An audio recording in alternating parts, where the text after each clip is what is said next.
안녕하세요. 사랑하는 브릿지 성도 여러분들. 오늘도 찾아온 이완 전도사입니다. 오늘도 브릿지 라디오와 함께 시작하는 하루를 가져보도록 할 텐데요. 옆에 또 귀한 손님을 모셔왔습니다. 네, 인사해 주시죠. 네, 안녕하세요. 김성찬입니다. 네, 목사님, 저희가 지난주에 이제 말씀 읽기에 대해서 조금 이야기를 나눴었잖아요. 네네. 그래서 뭐 평소에 어떻게 이제 말씀을 읽는지, 저희가 어떤 곳에 중점을 두고 말씀을 읽는지, 또 이제 성도분들 입장에서 어려움을 느끼시는 분들이 많을 텐데, 그런 분들에게 도움이 될 만한 게 무엇이 있을지에 맞습니다. 대한 것들을 이제 이야기를 좀 나눴었는데, 저희들이 지난주에 했었던 이야기의 핵심은 그건 것 같아요. 지난주에 이제 저희가 이야기를 나눌 때 말씀을 그냥 읽기만 해서는 유익이 되지 않는다. 그냥 말씀 안에 담겨져 있는 글자만 보고 넘어가는 것은 더 깊은 하나님의 은혜에 빠져들어갈 수 있는 기회를 막는 것과 같다. 약간 저는 그렇게 정리를 해볼 수 있다라는 맞습니다. 생각이 네. 드는데요. 그렇기 때문에 오늘은 이제 정말로 말씀을 읽으면서 우리에게 은혜가 되고 유익이 있을 만한 그 구체적인 방법들에 대해서 한번 이야기를 나눠보면 좋을 것 같은데요. 네네. 목사님은 혹시 이제 이런 부분에 대해서 먼저 말씀해 주실 부분들이 있으실까요? 먼저는 뭐 저도 그랬고 또 지금 또 이 브릿지 라디오 듣고 계시는 우리 성도님들에게도 저는 뭐 마찬가지라고 생각하는데 아무래도 저희가 교회에서 성경 읽기 또는 뭐 말씀에 대한 공부 이런 것들을 할 때 주로 이제 예전부터 얘기하는 게 일단은 많이 읽는 것이 좋다. 그쵸. 많이 읽고 그래서 전체적인 성경의 그런 흐름과 이런 큰 줄기의 이야기들을 먼저 익혀서 정독을 해 나가는 것들이 좋다. 뭐 그쵸. 통독하고 정독하고 예 속독하고 막 이런 것들이 이제 있었죠. 이제 가능만 하면 더 빨리도 읽고 네. 이제 이런 어떤 유형의 말씀 읽기 혹은 말씀 공부를 많이 제안을 했던 것 같아요. 맞습니다. 근데 물론 이제 이런 부분들 이렇게 다독하고 또 속독하고 정독해서 거기서 이제 얻을 수 있는 우리 유익들이 많이 있지만 요즘 시대들이 많이 변하고 있는 것 같아요. 그쵸. 예전만큼 성도님들이 성경 읽는 부분에 시간을 할애하는 게 예전보다도 쉽지 않고 물론 의지의 어렵죠. 차이도 있겠지만 저는 의지의 차이라고 생각하지 않습니다. 아, 그냥 그만 바쁜 이 시대 삶이죠. 속에서 성도님들이 해야 될 게 예전에 비해서 너무나 많아졌기 때문에 물론 그런 부분도 네. 있어요. 네. 그렇기 때문에 시간 투자하는 게 분명히 저는 어려우실 거라고 생각을 합니다. 네. 그래서 그렇게 제한된 저희들의 시간 속에서 정말 아까 전도사님 말씀하신 것처럼 성경의 세계 속에 좀 깊이 빠져들기 위해서 풍성한 어떤 해석을 위해서 요즘에는 그 다양한 어떤 방식의 성경 읽기를 좀 제안하고 또 추천하고 그러는 것 같아요. 네네, 맞습니다. 저 개인적으로는 요건 약간 이제 수도원 전통하고 이제 많이 맞물려 있는데요. 예전에 수도원 여러분들 보시면 낮에는 열심히 일하다가 종을 땡땡 치면 그쵸. 예배당으로 모이거든요. 근데 모여서 뭐 찬양을 부르거나 뭐 기도를 하거나 그러지 않고 시편을 이제 묵상합니다. 네네. 네, 그래서 예를 들면 이런 거죠.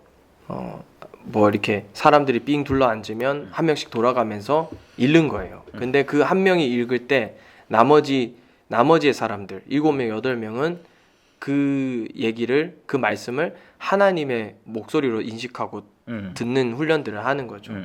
그래서 저희들은 여러분들 아시겠지만 큐티 같은 것들은 기본적으로 공부를 전제로 하지 않습니까? 말씀 그렇죠. 본문이 있으면 이거는 어떻고 이건 어떻고 그렇게 해서 이 안에 교훈은 뭐가 담겨 그렇죠. 있고 예. 뭔가 분석을 해서 하나님 말씀을 이렇게 이제 추출해 내는데 이 시편 묵상 같은 경우는 그런 게 없어요. 그냥 그 말씀 그대로를 이제 하나님 임재 속에서 제 마음에 이렇게 받는 겁니다.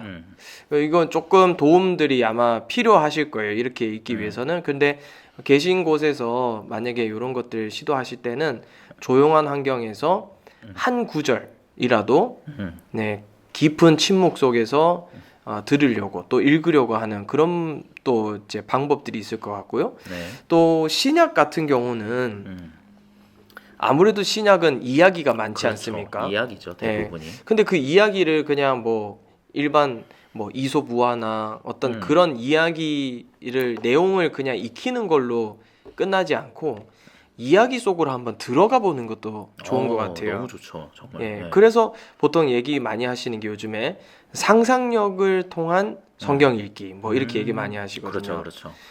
상상이라고 하지만 사실 근거 없는 상상은 아니고, 그렇죠. 네, 철저하게 성경 말씀과 그 내 이야기들을 베이스로 한 채 상상을 동원해서 읽기를 시작하는 겁니다. 그렇죠, 네. 그렇죠. 근데 제가 개인적으로 볼 때 이 복음서 묵상, 그러니까 특별히 이 복음서 본문을 가지고 상상력을 동원해서 성경을 읽을 때 아무래도 예를 들어서 뭐 바디메오 사건이다. 네, 뭐, 맞아요. 나병 환자의 고침의 사건이다. 근데 네. 이렇게만 단순하게 얘기하면 사실 상상을 하기가 쉽지 않을 것 같아요. 그러니까 그런 의미에서 전도사님은 혹시 하시는 방법들이 좀 있을까요? 그러니까 저 같은 경우는 제가 이과 출신입니다. 공대 출신이고요. 그러다 보니까 분석하고. 굉장히 분석하고 읽어야 되고 뭔가 근거가 있어야 되는 걸 저는 음. 굉장히 중요시하게 여기는 사람이에요. 음. 말씀을 읽을 때 저는 또 이제 저는 신약보다는 구약을 좋아하는 성격인데 구약을 읽으면은 그런 것들 나오잖아요. 이제 어디 뭐 예를 들어서 여리고에서 아이성으로 올라가고 막 이런 장면들이 나오는데 올라간다라는 표현이 어디로 간다라는 표현인지가 정확하게 나오지가 않잖아요. 그렇죠. 그러니까 괜히 막 자료들 있는 거 찾아보고 막 이런 것들 그리고 뭐 이제 저희 같은 경우에는 신학대학원을 다니면서 일부러 뭐 성서질이나 이런 것들도 공부해보고 네. 또 이제 목사님 같은 경우에는 더 실천적으로 나가서 정말 예루살렘까지 그 이스라엘까지 다녀오시고 했었던 네. 경험이 있으시잖아요. 네.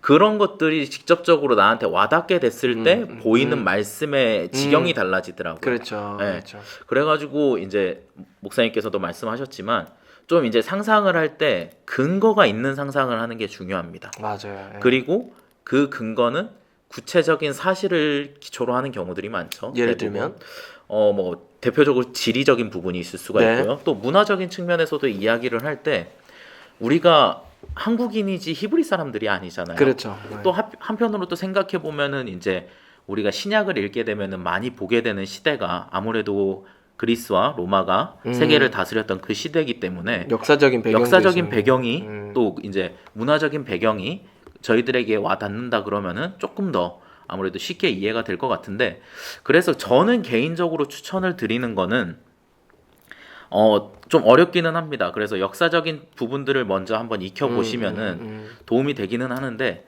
앞서도 저희가 이야기했지만 성도님들께서는 그걸 다 할 수 있는 시간이 없잖아요. 그렇죠. 그렇기 때문에 그런 것들을 평생 동안 연구해 오신 분들이 새롭게 제시하는 시각들을 가지고 말씀을 읽어보시면 좋겠다라는 생각을 들었어요.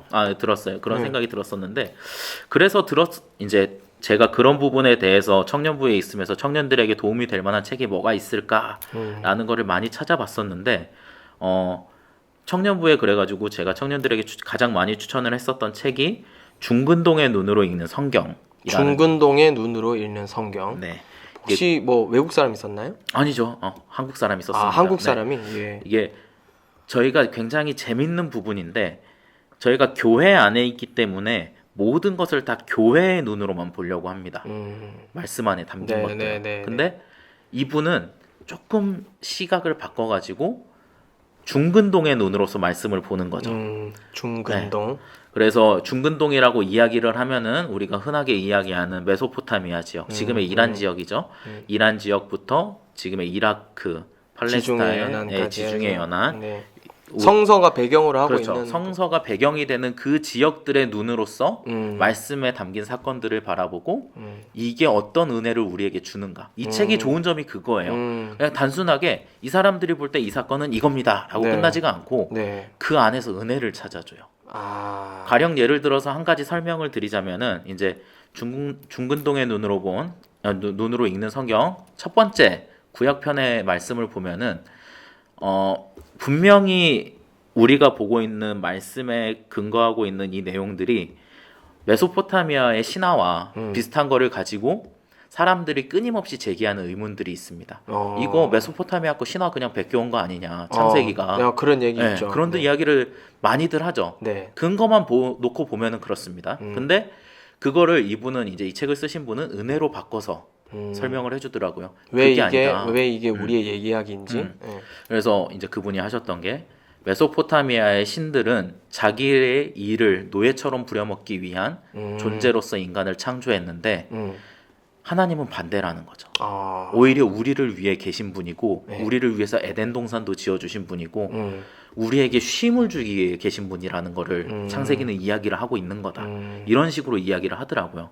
그렇기 때문에 단순하게 우리가 문자만 놓고 보면은 창세기는 그냥 이 세상에서 어떻게 세상이 창조되는가에 대한 이야기를 담고 있는 내용일 수밖에 없는데 그런 약간의 다른 시각으로 볼 때에 훨씬 은혜가 훨씬 더 은혜가 우리가 몰랐던 우리가 내용들. 생각하지 네. 못했었던 은혜들이 찾아올 수 있다라는 거를 그런 책들을 통해서 한번 알아볼 수 있지 않을까. 너무 좋은 것 같아요. 네네네. 그러니까 결국에는 이 성경이 배경으로 하고 있는 그 문화 또 지역 또 사람들의 어떤 풍습 그런 배경들을 우리가 많이 익히면 익힐수록 우리가 어떤 본문을 봤을 때 그 본문이 가지고 있는 그 뭐라 해야 될까요? 그 에센스라 해야 될까요? 그 본질적인 부분에 훨씬 깊은 상상으로 그렇죠. 또 깊은 뭐라 해야 되죠? 몰입으로 이 본문 그렇죠. 안에 들어갈 수 있다. 그렇죠. 우리 지난주 말씀 저희가 드렸던 그 성경 너머의 세계, 텍스트 너머의 세계까지 좀 이르는데 많은 도움을 받을 수 있겠다는 생각이 드네요. 또 혹시 또 다른 팁 하나 있으십니까? 그리고 이제 그런 이제 모든 내용들을 좀 담아놓은 책이 하나가 있는데 올댓 바이블이라는 책이 하나가 있습니다. 올댓 바이블. 네, 올댓 바이블이라는 책이 하나가 있는데 제목이 되게 직관적이에요. 올댓 바이블. 정말로 말씀 안에 나와 있는 모든 것에 대한 지식들을 담고 있어요. 아, 그래서 만약 예를 들어서 우리가 몰약과 유향이라 그러면 뭔지 모르잖아요. 모르죠. 그게 뭔지 네. 뭐 예를 들어서 야곱이 에서를 위해서 써준 우리는 팥죽이라 그러잖아요. 야, 그렇죠. 붉은 팥죽이 뭔지 네. 그런 것들에 대해서 일일이 하나하나 설명을 해주는 내용들이 담긴 책입니다. 그러면 확실히 유대인 진짜 유대인 관련된 그런 팩트가 담겨 있는 거니까 우리가 생각하는 부분하고 많이 다를 수 있을 것 같아요. 네. 이제 신학교 가면은 제가 이제 신학교 있을 때 적잖은 충격을 받았던 이야기 중에 하나가 네. 이제 하나님께서 적과 꿀이 흐르는 땅으로 네. 인도하겠다, 가나안으로 네네네. 인도하겠다라는 표현을 했을 때 적과 꿀이 흐르는 땅 하면은 우리 생각에는 그것만 봤을 때 엄청 풍요롭고 뭔가 모든 게 넘쳐날 것 같은 우리가 흔히 생각하는 에덴 동산과 같은 그런 지역을 상상하게 되는데 네. 목사님 다녀와 보셔서 알겠지만 네. 이스라엘이 그런 땅은 아니잖아요. 네, 네, 네. 그렇죠. 네. 근데 그런 부분을 이제 새롭게 바라보는 분들도 계시더라고요. 정말로 적과 꿀이 흐른다라고 했을 때 목축하기 좋은 젖을 짜기 좋은 땅 그리고 과일이 날씨가 뜨겁기 때문에 과일이 굉장히 당도가 높은 것들이 나와서 꿀과 같이 변하는 그런 거를 또 이야기를 하는 책의 내용들도 있었거든요. 완전히 다른 해석 같이 보이지만 그렇지가 않네요. 그렇죠. 오히려 우리가 알던 그 내용이 더 강화되고 그렇죠. 더 깊이 은혜로 네네네. 다가와지는 아무래도 그런, 그래서 조금 지식적인 부분에 있어서 우리가 충족이 되는 부분들이 있다면은 훨씬 더 상상력 있게 맞는 것 읽는데 같습니다. 도움이 될 것 같습니다. 네. 그 진짜 이제 뭐 제가 이제 설명드린 뭐 시편 묵상 같은 부분도 그렇고 전사님 말씀하신 상상력으로 복음서를 읽고 또 배경과 그런 문화들을 가지고 성경을 읽는 방법들. 근데 이게 어쩌면 뭐 지금까지 저희들이 많은 그런 성경 읽기의 방법을 가지고 성경을 읽어왔지만 이게 또 다른 말로 얘기하면 어느 정도 한계에 왔다. 이렇게 얘기할 수도 있을 것 같아요. 그렇죠. 예. 그러니까 사람은 어쩔 수 없이 끊임없이 새로운 걸 찾는 존재다 보니까 예전의 방법들이 가지고 있었던 장점도 있지만 네. 단점이 보이면은 네. 새로운 걸 원하게 돼서 아마 이 시대에는 또 다른 방법으로 읽는 것들을 아마 찾게 되시는 것 같은데 요즘 현대인들은 진짜 감각적이잖아요. 감각적이죠. 예. 그러니까 예전에는 그냥 이렇게 경전으로서 성경을 그냥 그렇죠. 글자를 읽고 거기에서 그냥 모든 만족감을 채웠다면 지금 현대인들은 진짜 오감을 넘어서 모든 감각으로 입체적으로 무언가를 느끼고 만족하는 시대인데 성경도 그런 의미에서는 그런 감각적으로 그렇죠. 체험되어져야 할 필요가 저는 있는 것 같아요. 뭐 우스갯소리로 하는 말이지만 저희가 영화를 볼 때도 그냥 단순히 2D 영화를 보는 것과 네. 2D를 3D로 보는 것과 3D를 4D로 보는 게 느낌이 다르죠. 다르잖아요. 다르죠. 예. 저 예전에 기억이 나는 게 있는데 뭐였지? 퍼시픽 림이라는 영화였습니다. 퍼시픽 림이라는 영화인데 이제 로봇 거기도 나오고. 로봇 나오고 예, 괴수가 예, 싸우고 약간 이런 예, 영화잖아요. 괴수들이랑 로봇가 이제 바다에서 싸우는 장면인데 제가 앉아 있는 자리 이제 4D로 봤었으니까 막 의자가 막 흔들리고 불이 막 갑자기 제 앞에 튀고 이러는데 훨씬 더 사실적으로 다가오더라고요. 그냥 상상만 해서 볼 때보다 오히려 더 큰 그런 감각적인 충족을 느끼면서 영화가 새롭게 다가왔던 것들이 있는데 말씀도 똑같은 것 같습니다. 비슷한 원리인 것 같아요. 예. 평면적으로 있는 그냥 2D의 텍스트로 읽는 거랑 네. 내 머릿속에서 상상을 해서 3D의 세계로 나가는 거랑 거기에 나아가서 정말로 내 삶의 체험까지 되는 4D의 영역까지 간다면 완전 입체적인 어떤 내 삶이 변하는 거죠. 그 순간부터는 말씀이 단순히 글자에서 내 삶을 변화시키는 매개체로 하나님의 음성과 같이 변하게 되는 거라서 맞습니다. 네, 여러분들에게 꼭 추천을 드리고 싶습니다. 그런 식으로 한번 상상해 보시면서 읽는 게 여러분들에게 꼭 도움이 될 거라고 저는 확신하면서 추천을 드립니다. 네, 저희들 이제 말씀을 상상하며 읽는 것에 대해서 오늘 한번 이야기를 나눠봤는데요.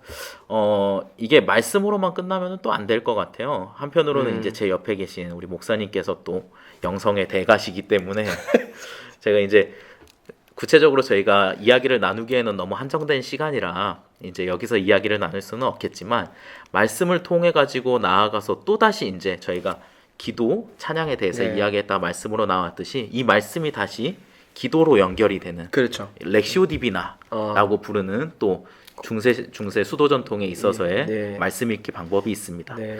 혹시라도 이 라디오를 들으시는 분들 중에서 이 렉시오 디비나가 뭔지 궁금하신 분들이 있다면은 우리 영성의 대가이신 김성찬 목사님께 연락을 주시거나 댓글로 남겨주시면은 저희가 여러분들에게 도움을 드릴 수 있도록 더 깊은 말씀의 세계로 나아갈 수 있도록 저희가 도움을 드리도록 하겠습니다. 네, 이상으로 이제 말씀 공부의 방법이라는 표현보다는 말씀을 우리가 좀 더 유익이 있게 읽는 방법에 대해서 한번 알아봤는데요.